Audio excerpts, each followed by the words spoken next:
real-world impacts. This is a really hard time for many organizations on both the financial front and also the psychological front. Some arts organizations in Charlotte are rethinking their plans after learning critical grant funding from the government has been cut. Earlier this month, the National Endowment for the Arts sent out grant terminations to organizations at the direction of the Trump administration.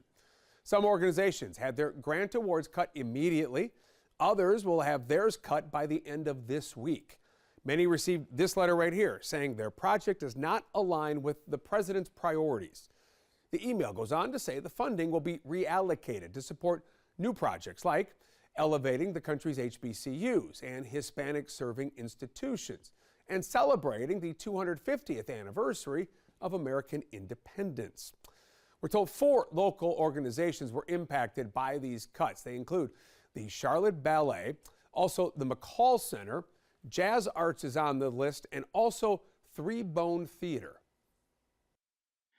Well, funding in general is always at a premium for arts and culture related organizations. It's something that we're constantly on the hunt for, that we need in order to, at the base level, address our missions, but oftentimes to take risks. I mean, with Three Bone, for example, they put on productions that are not always feel-good Broadway hits. So the funding that they received enabled them to stretch, to take chances, to bring to Charlotte some pieces that may not be as, on the surface, marketable as others, but are still really important pieces of theater.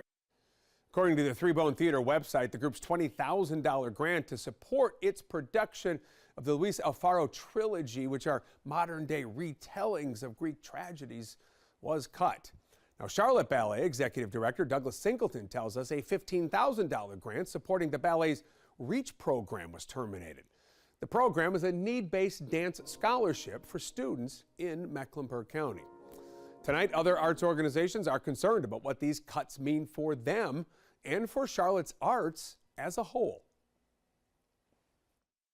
It is disconcerting that at a time when I think the world needs creatives more than ever. I mean, everyone in the United States is feeling uncertainty. They're feeling oftentimes a sense of distress, a sense of being broken apart. The arts and creativity, they bring us together. And to not be able to do that, coupled with not being able to know if you're going to be able to pay yourself or the people that work with you or the creatives that you hire, it's scary out there. Tim Miner is one of the men behind Charlotte is Creative, which is a nonprofit that connects and helps fund various arts and art organizations in the city. Charlotte is Creative also gets funding from the NEA. They haven't been impacted just yet. I wouldn't be surprised if that happens because, when I look at who has been impacted by it, these are amazing organizations doing incredible work. We're hopeful that we're going to be able to move forward as we've planned, but we're waiting. As Charlotte is Creative waits to learn whether anything will happen to their grant money, Miner is stressing that the loss of this funding isn't just a loss for audiences and the people who enjoy art. Actors who would have been hired for production don't make that money.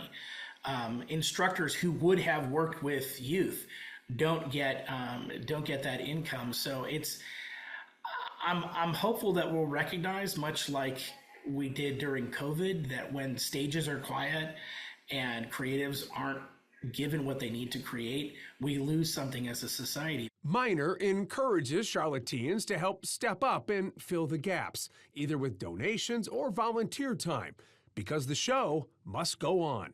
If you can support the arts with $5, artists will make that $5 look like $500. They will take that and stretch your support and create something that not only is enjoyable and entertaining and thought-provoking, but is really powerful at giving people common ground to gather. So many talented creatives in our community. Coming up next here on